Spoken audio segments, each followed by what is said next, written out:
Jérusalem, la ville 3 fois sainte.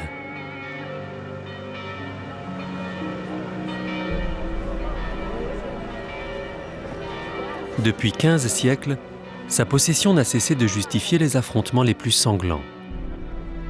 On peine à croire qu'au XIIIe siècle, l'histoire a retenu son souffle et que Jérusalem doit à la singulière amitié de deux souverains visionnaires, un sultan et un empereur chrétien, une miraculeuse période de répit. Chacun d'eux portait en lui un fragment du rêve le plus long de l'histoire, réconcilier l'Orient et l'Occident. Ils en paieront le prix.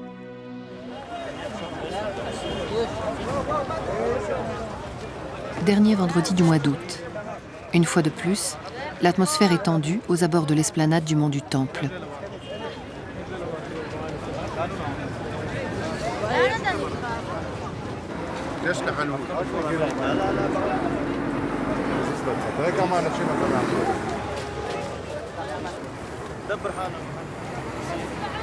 Prétexte ou non, redoutant une émeute, le gouvernement israélien en a interdit l'accès aux musulmans de moins de 45 ans. Pour les Juifs, s'élevait à cet endroit le temple de Salomon. Mais c'est aussi un lieu saint et de pèlerinage pour les musulmans, leur troisième après la Mecque et Médine.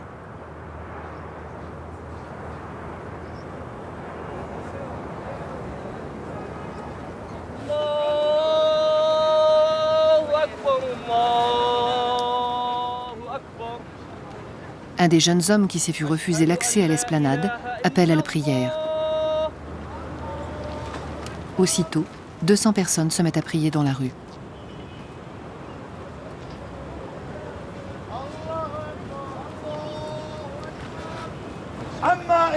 Nous ne pouvons pardonner à ceux qui interdisent de prier au mont du Temple.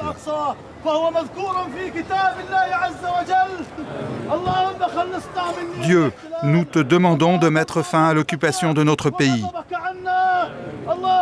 Accorde plus de pouvoir à l'islam.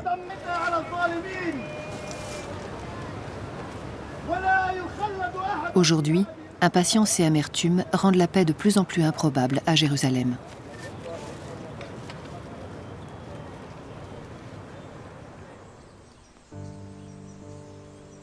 La ville sainte est imprégnée par 4000 ans d'histoire. Les lieux sacrés des trois religions s'y côtoient dans une enceinte fortifiée d'1 km².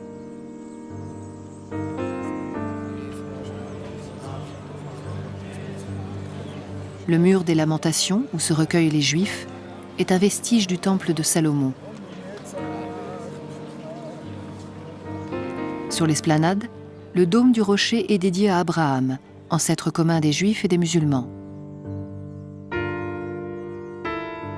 Le lieu est sacré pour les deux religions.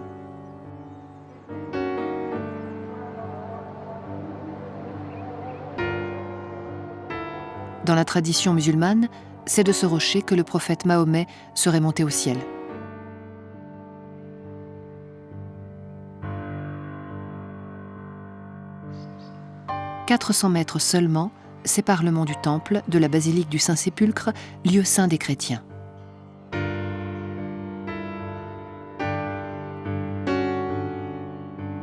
Le mur des Lamentations, le dôme du rocher et la basilique du Saint-Sépulcre font de Jérusalem une ville sainte pour ces trois religions.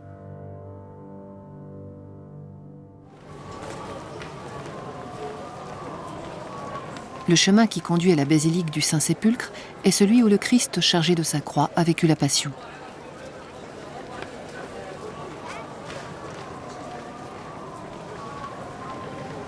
Trois siècles après sa crucifixion, les chrétiens ont érigé cette basilique à l'endroit où il aurait été mis au tombeau.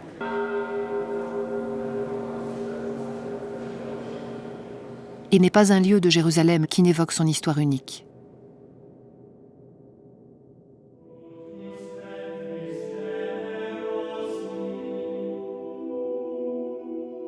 Ces croix, gravées dans la pierre, expriment la ferveur des croisés qui contrôlaient les lieux saints au début du XIIe siècle, après l'avoir libéré de 5 siècles d'emprise musulmane.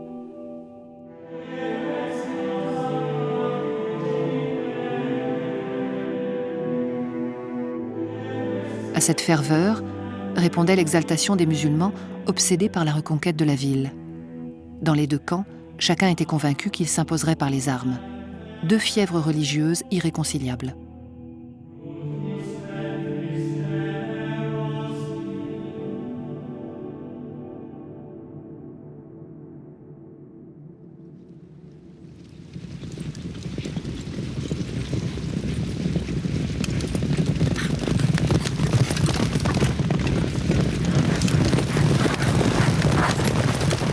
Depuis son avènement dans le désert d'Arabie au début du 7e siècle, l'islam se montre conquérant.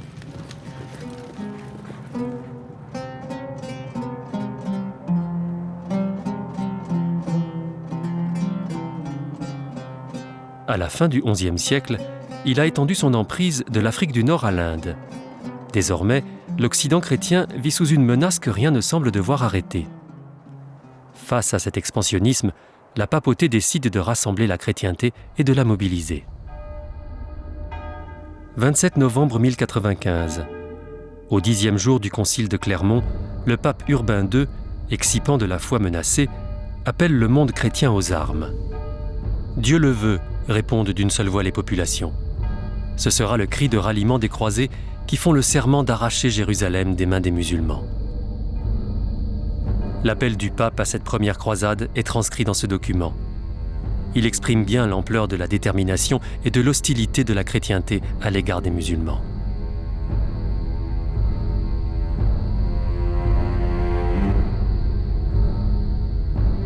Dieu le veut. Vous, les héros du Christ, rendez-vous au secours des chrétiens et repoussez ce peuple néfaste, loin de nos territoires. Je le dis à ceux qui sont ici, je le mande à ceux qui sont absents, le Christ l'ordonne. À tous ceux qui mourront en route ou qui perdront la vie en combattant les païens, la rémission de leurs péchés sera accordée. L'exhortation à la guerre sainte est suivie par des milliers d'hommes et de femmes, chrétiens convaincus, aventuriers, paysans, nobles qui rêvent de se tailler des fiefs en Orient.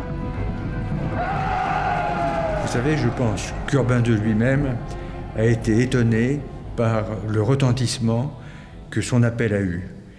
Urbain II, certainement, ne pensait mobiliser que de grands féodaux, des chevaliers riches, bien armés, des militaires de métier, en somme, pour faire cette expédition vers l'Orient, pour délivrer Jérusalem comme il l'annonçait. Nous n'avons pas d'évaluation précise du nombre des partants, mais ils ont pu atteindre 50, 60 000 peut-être personnes au départ. Il n'en est pas arrivé le 6e, bien sûr, à Jérusalem. Et pour prendre la mesure de cette masse, il faut bien comprendre qu'en Occident, à cette époque, il n'y a pas de ville qui atteigne 50 ou 60 000 habitants.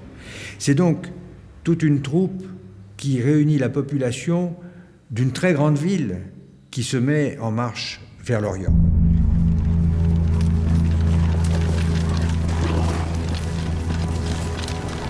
Après 3 ans d'une expédition jalonnée de pillages, de tueries, de destruction, les croisés arrivent en Palestine. Ils prennent Antioche, puis atteignent Jérusalem qu'ils assiègent. La ville sainte tombe entre leurs mains le 15 juillet 1099.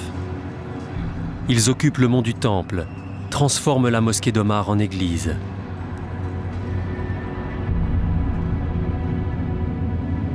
Les chroniques de l'époque rapportent qu'ils massacrent des milliers de musulmans.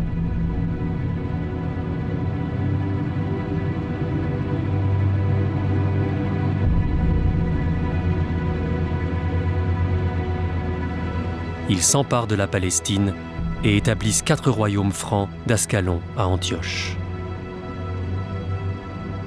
Alors venons-en aux intentions réelles d'Urbain II.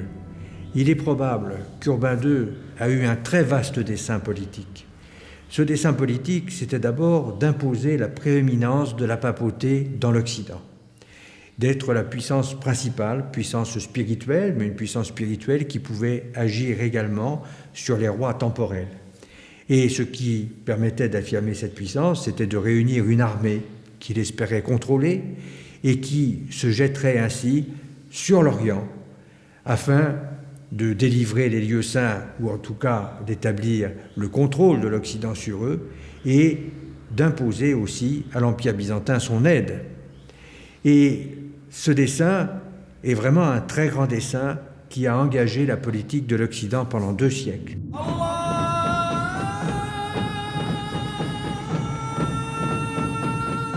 Dans tout l'islam, l'annonce de la chute de Jérusalem et son occupation par les chrétiens se répand comme une traînée de poudre.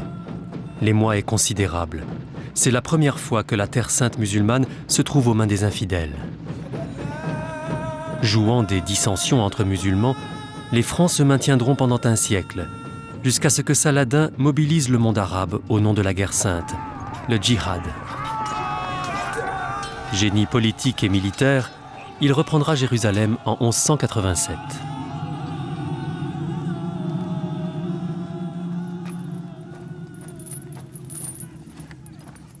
Pendant 2 siècles, l'Occident a été placé dans une confrontation. Il a été à l'origine d'une confrontation dure, douloureuse, et qui a eu des conséquences longues avec non seulement le monde islamique, mais même aussi avec l'Empire byzantin, puisqu'une des croisades a été déviée sur Constantinople en 1204.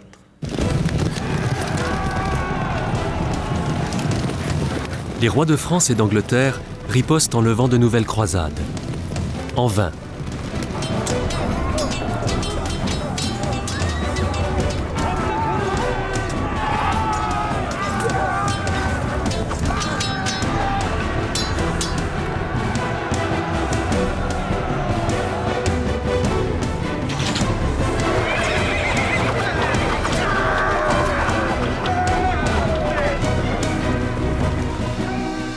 Richard Cœur de Lion est fait prisonnier et Saint-Louis meurt sur le chemin des croisades.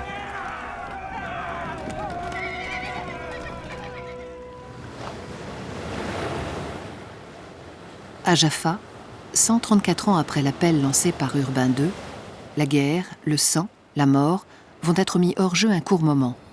Chrétiens et musulmans font la paix. Ils signent un traité unique dans l'histoire des relations entre la chrétienté et l'islam.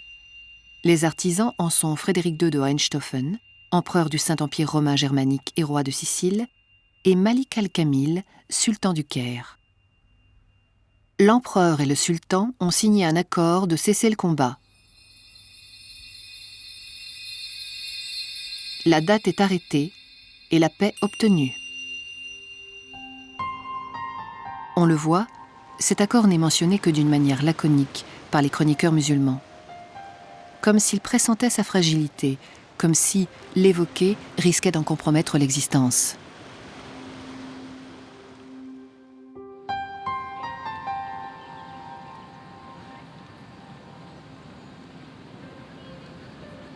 On connaît cependant parfaitement le détail de la négociation qui a conduit à la signature de cet accord diplomatique sans précédent, grâce à certains documents conservés dans un site particulièrement bien gardé. Ils sont en effet rassemblés au Vatican, dans les archives secrètes de la papauté.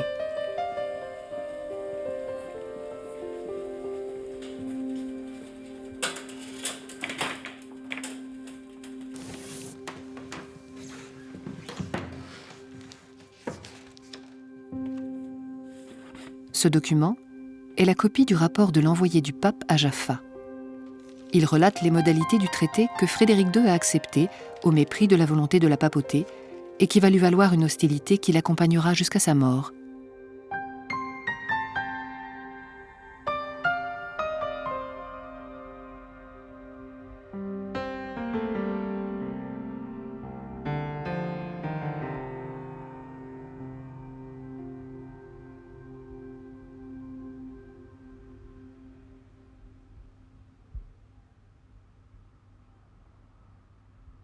Ce n'était pas la première fois qu'il refusait de plier aux ordres du Vatican. Il y était préparé en quelque sorte depuis sa naissance.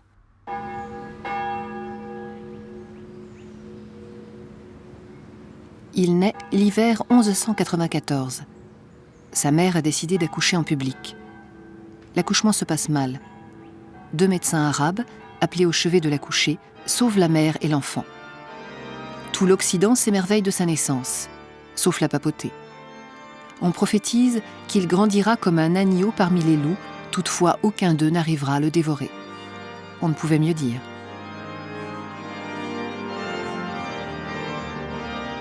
Il tient de sa mère le royaume de Sicile dont il est couronné roi à 3 ans.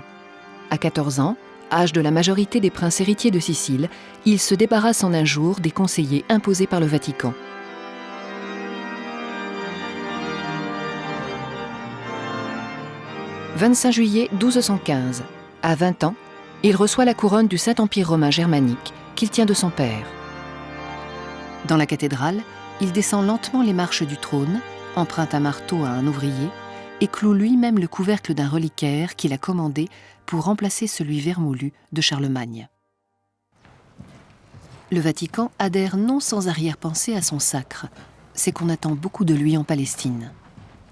Cependant, le pape ne peut ignorer que Frédéric ne partage pas la vision diabolique de l'Occident à l'égard des musulmans.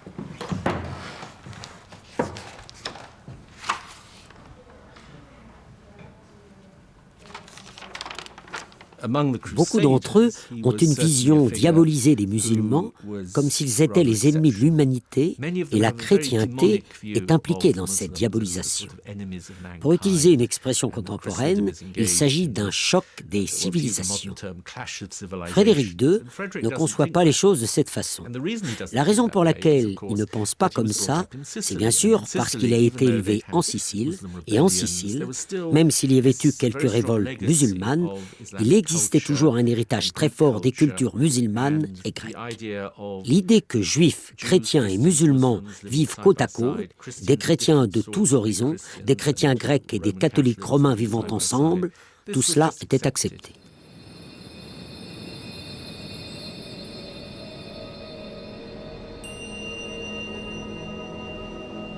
La Sicile, au centre de la Méditerranée.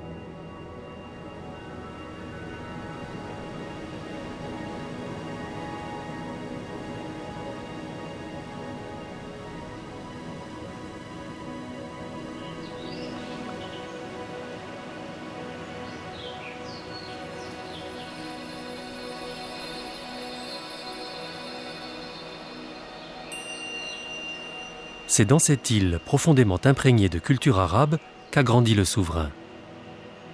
En témoigne cette église construite sous son règne, dont le patio suggère l'influence de l'architecture orientale.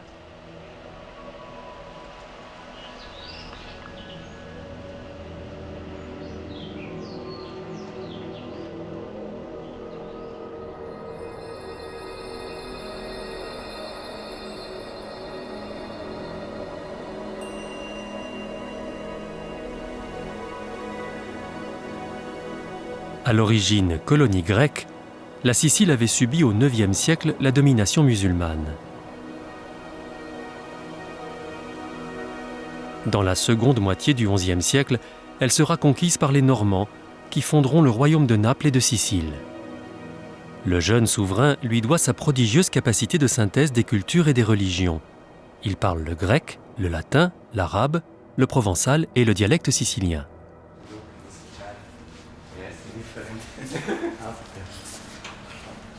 Malgré le contexte d'affrontement entre chrétiens et musulmans, la civilisation arabe imprégnait fortement la vie quotidienne de la Sicile du XIIe siècle.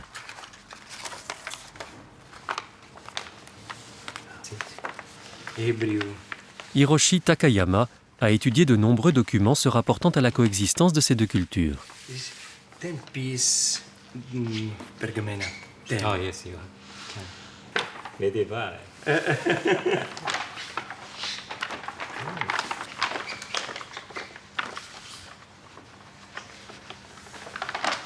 Ce registre du cadastre recense les noms des propriétaires terriens du royaume de Sicile. Les patronymes sont écrits non seulement en grec, mais aussi en arabe.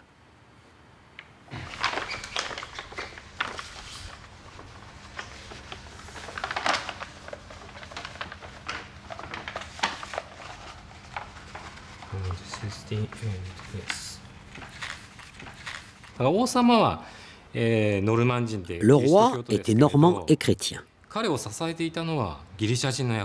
Mais parmi les fonctionnaires qui ont écrit cela, il y avait des Grecs et des Arabes.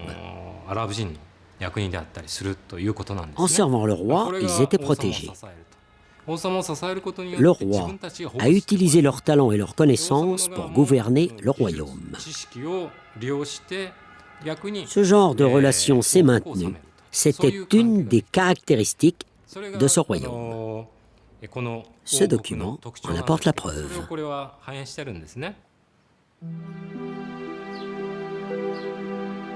Aux grandes dames du Vatican, Frédéric vivait comme un sultan dans son palais de Lucera, une ville du royaume transformée en ville musulmane avec toutes ses traditions. On a même dit qu'il s'était constitué un harem. Avec lui naît un style fastueux et raffiné tel que l'Occident n'en avait pas connu depuis la fin de l'Empire romain. Esprit curieux, il s'était intéressé très jeune à la philosophie musulmane. Son ouverture d'esprit faisait de lui un homme de la Renaissance avant l'heure.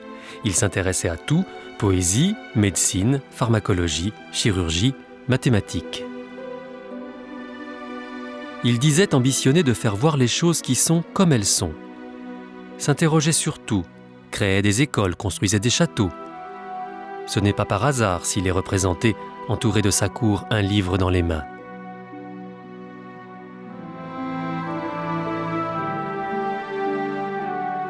Il est l'auteur d'un ouvrage consacré à la fauconnerie, loisir élevé au rang d'art par les souverains arabes.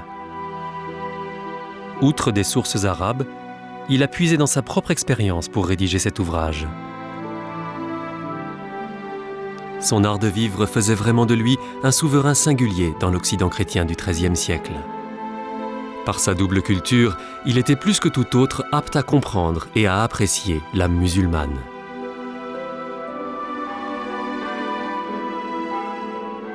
Ironie de l'histoire, sa qualité d'empereur du Saint-Empire romain germanique le place à la tête de la 6e croisade qui s'apprête à partir pour reconquérir Jérusalem.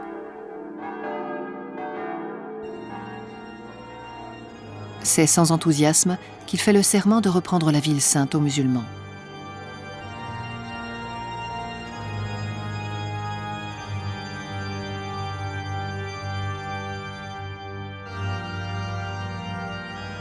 Je jure de conquérir la terre sainte de Jérusalem. Au nom du pape de Rome.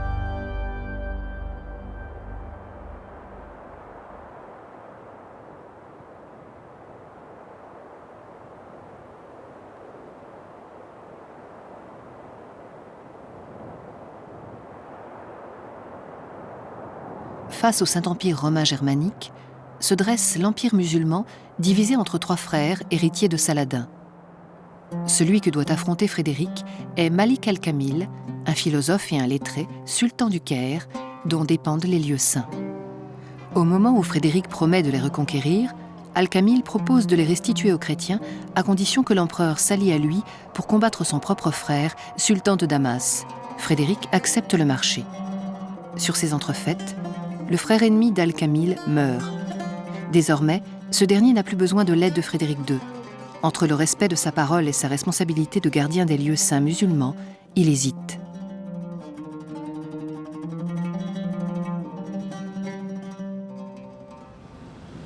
Pour dissuader Frédéric II de se lancer dans la croisade, il dépêche en Sicile une délégation conduite par un de ses proches, l'émir Fakhreddin, un homme autant épris de culture occidentale que Frédéric l'était de culture musulmane.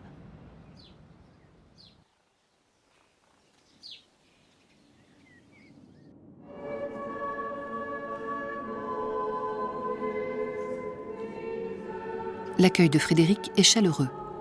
Il promène les envoyés du sultan et les invite à visiter la cathédrale de Palerme.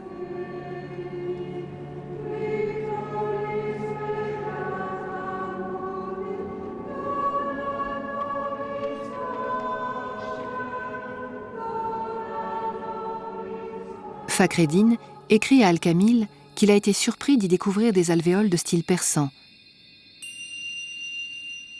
que l'empereur porte une cape ornée d'un motif figurant des chameaux et des caractères arabes brodés.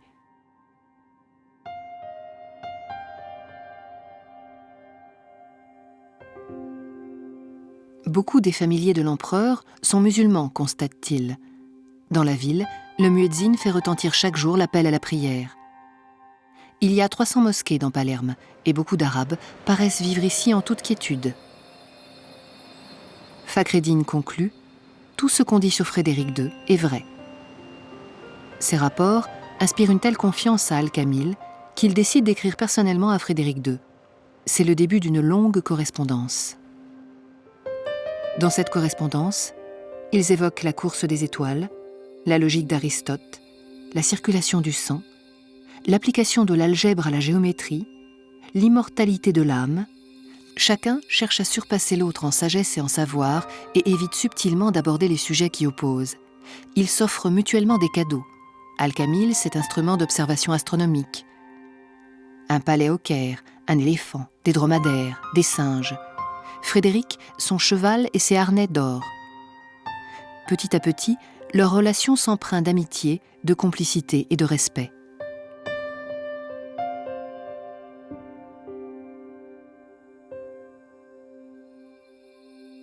Le problème politique cependant demeure, car aucun des deux souverains n'est en mesure d'infléchir sa position à l'égard des Terres Saintes.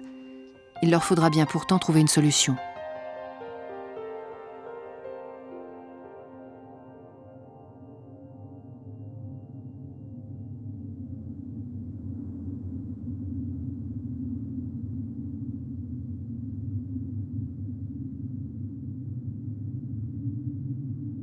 À Rome, le pape s'impatiente. Il souhaite voir au plus tôt Frédéric II débarquer en Terre Sainte.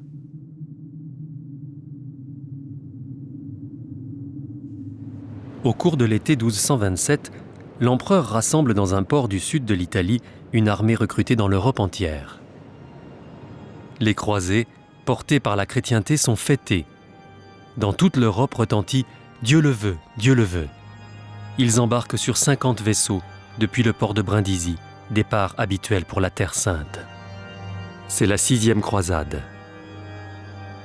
L'enthousiasme va vite retomber. La typhoïde s'abat sur les navires peu de temps après qu'ils aient pris la mer. Frédéric lui-même tombe malade et la flotte n'a pas d'autre choix que de faire demi-tour. Quand la nouvelle arrive à Rome, exaspéré, le pape Grégoire IX est persuadé que Frédéric a renoncé à combattre.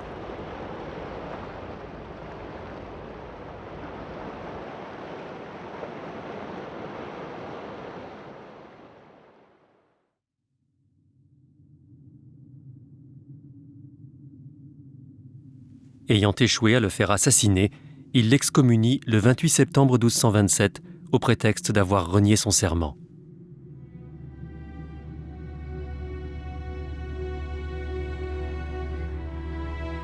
L'excommunication signifie la rupture totale des relations avec la société chrétienne.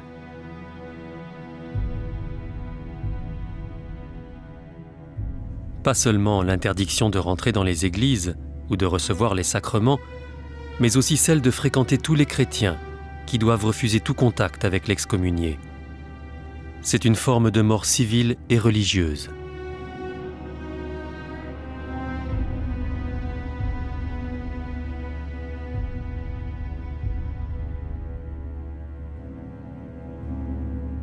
Réponse cinglante de Frédéric au pape.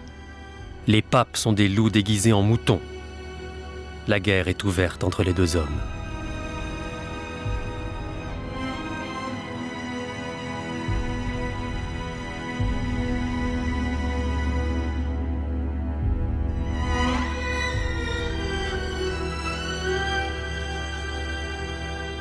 L'empereur décide de défier Grégoire IX, de passer outre l'interdiction faite aux excommuniés de diriger une croisade et de repartir bientôt pour la Palestine avec l'idée de récupérer Jérusalem. Mais pacifiquement.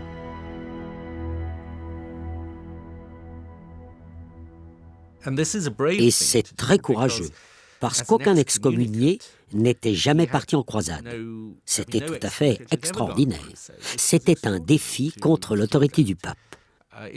Ce qu'il faut que j'explique ici, c'est que traditionnellement, les croisades avaient toujours dépendu de l'approbation du pape.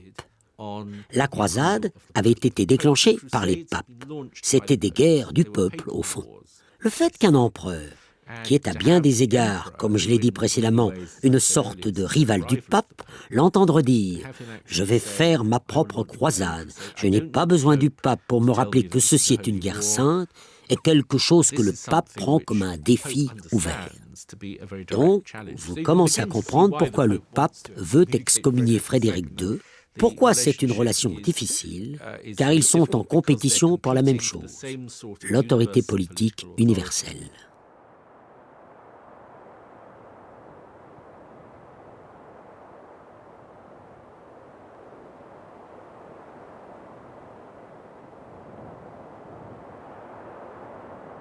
Accompagné d'une poignée de chevaliers, il débarque le 7 septembre 1228 à Saint-Jean d'Acre. La côte, d'où partent les expéditions vers Jérusalem, est occupée par les chrétiens.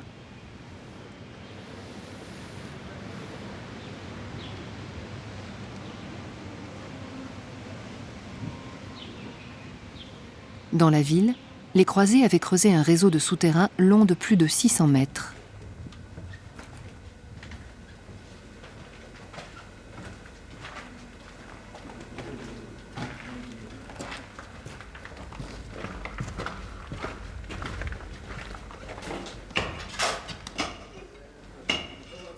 Ils y stockaient leurs armes et leur nourriture en prévision d'un siège.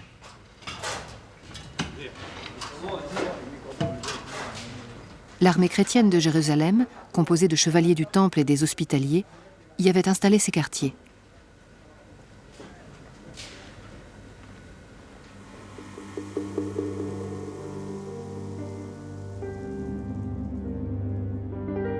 C'est de cette salle que Frédéric II entreprend de mener à bien son grand dessein.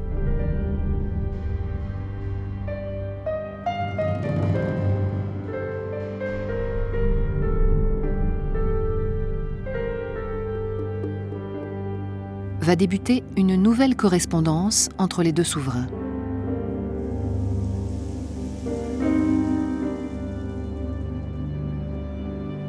Frédéric rappelle à Al-Kamil sa promesse de restituer la ville sainte.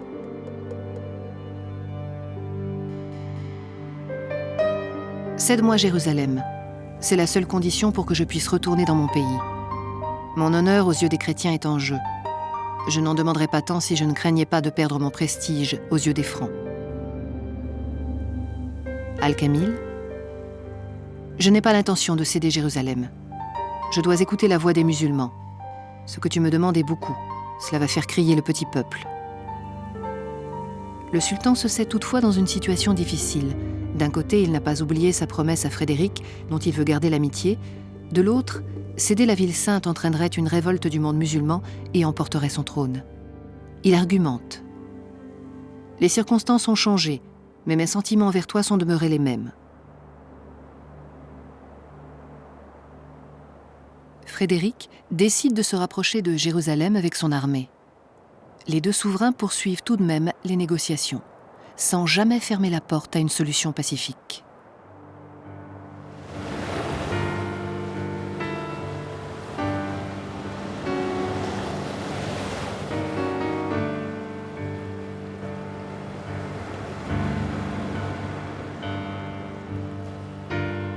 Le 11 février 1229, après 5 mois de tractation, sans jamais s'être rencontrés, Frédéric et Al-Kamil concluent le traité de Jaffa.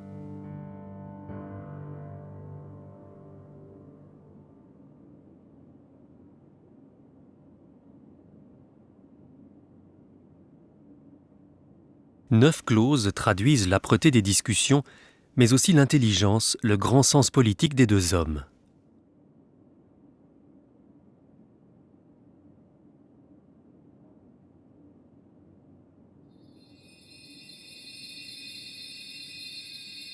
La première de celles-ci stipule qu'Al-Kamil reconnaît Frédéric II comme gouverneur de Jérusalem.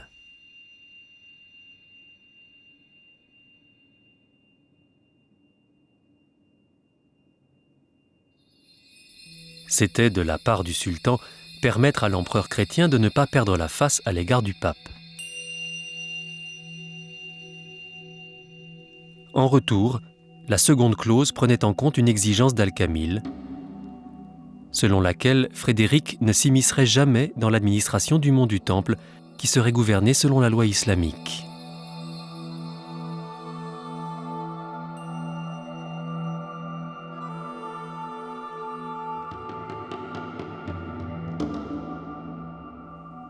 En clair, la plus grande partie de Jérusalem était cédée aux chrétiens, tandis que les sanctuaires du mont du Temple demeuraient sous contrôle musulman.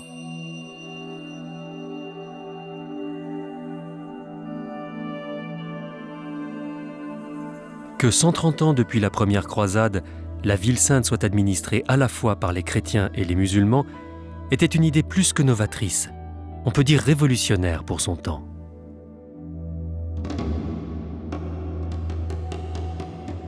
Le traité comprenait également une clause selon laquelle Frédéric s'engageait à ne jamais fournir de nourriture et d'aide militaire aux ennemis du sultan.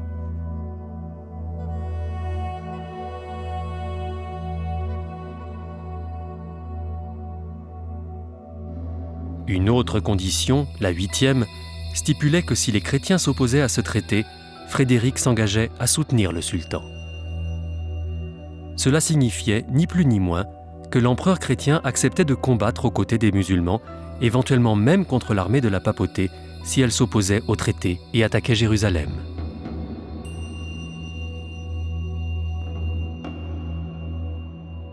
L'esprit du traité était contenu dans la 4e clause.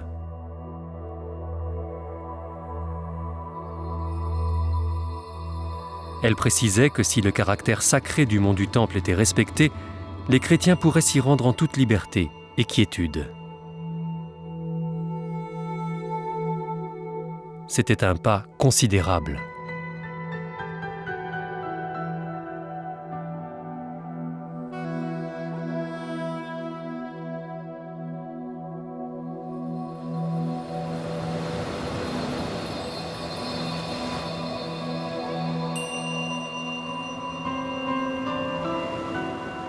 Conclu pour 10 ans renouvelables, le traité bouleversait la carte de la Méditerranée. Pour n'avoir jamais douté de leur bonne foi respective, les deux souverains avaient gagné la partie. Leur amitié singulière y était pour beaucoup. Plus encore, ce traité était un modèle en ce qu'il traçait une frontière entre le religieux et le politique, à contre-courant des conceptions de l'époque. Le pape, lui, était désavoué.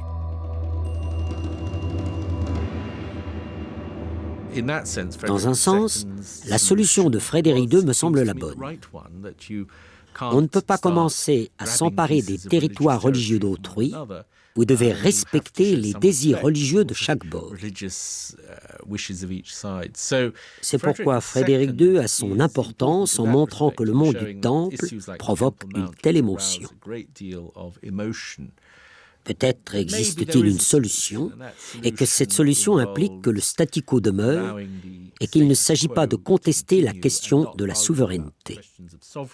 Car les lieux religieux, ces lieux qui concernent le culte de Dieu, ne sont pas des entités politiques. Ce ne sont pas des endroits qui devraient être sous un drapeau. On ne devrait vraiment pas y planter de drapeau.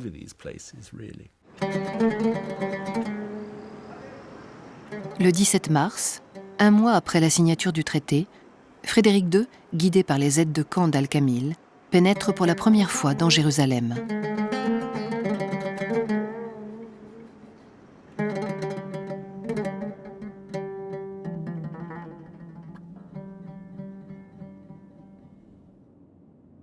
Il écrit à Henri III, roi d'Angleterre.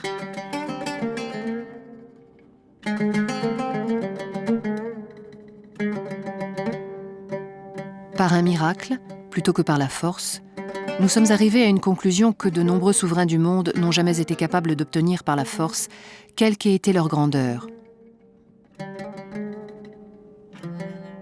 Les Sarrasins ont une grande vénération pour le mont du Temple. Ils y viennent en grand nombre.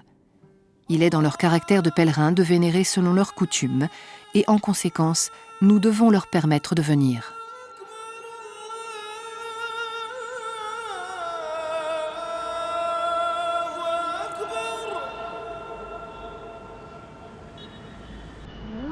Il se rend personnellement au mont du Temple. Par respect pour lui, les imams s'abstiennent de lancer l'appel à la prière.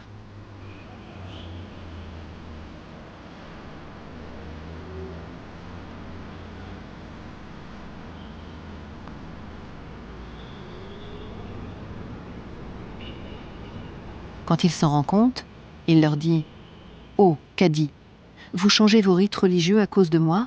Quelle erreur !»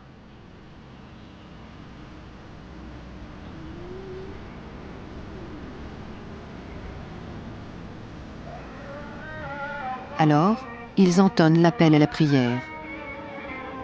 Moment rare dans l'histoire de Jérusalem, leur répondent toutes les cloches de toutes les églises.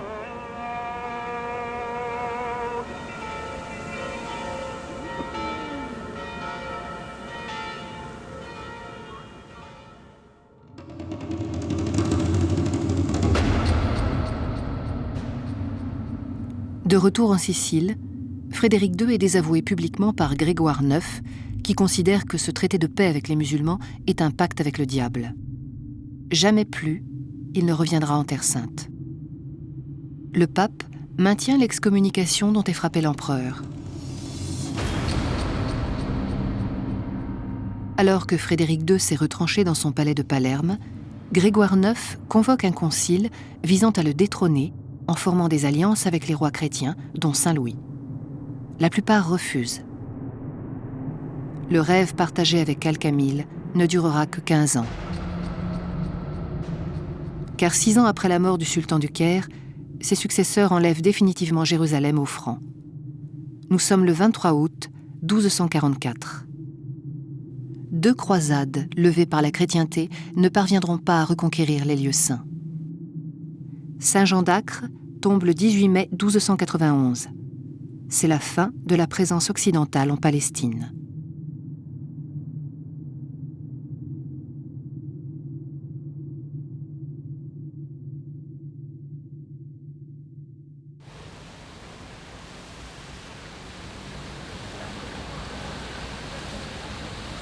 Mars 2000.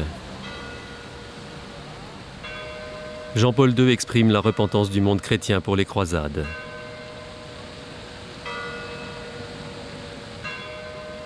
C'est désormais le temps du pardon.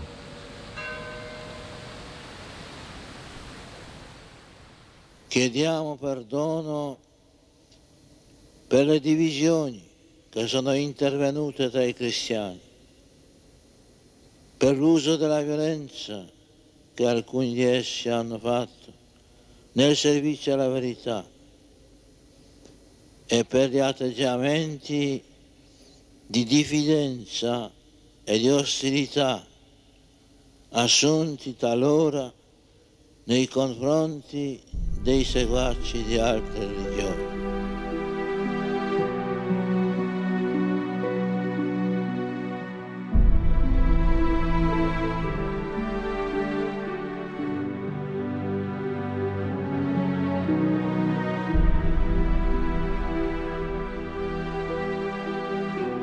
Sur la fin de sa vie, Frédéric vécut avec le chagrin de n'avoir su convaincre les siens d'être plus compréhensifs à l'égard des musulmans.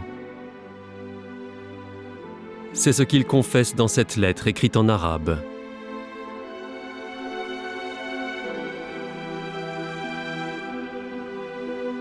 Je ressens plus de peine que de solitude.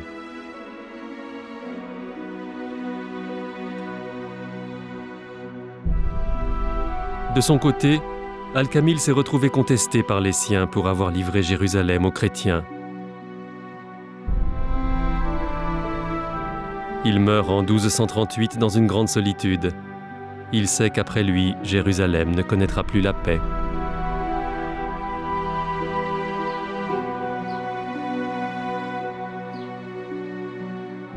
Frédéric, l'excommunié, disparaît en 1250, 12 ans après son ami. Avec lui s'éteint l'un des personnages les plus fascinants de l'histoire. Il sera inhumé à Palerme.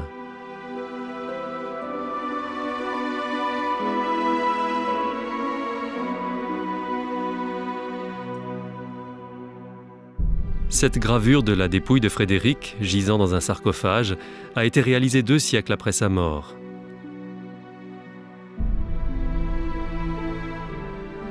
Il est revêtu d'un manteau sur les manches duquel est brodé un poème en arabe.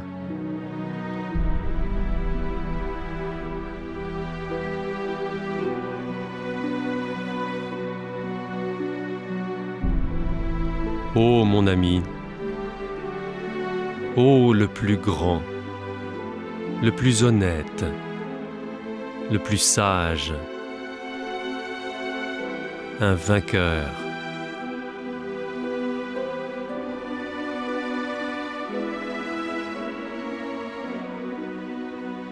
Jusqu'à leur dernier jour, l'empereur et le sultan auront été habités par leur rêve d'empire universel.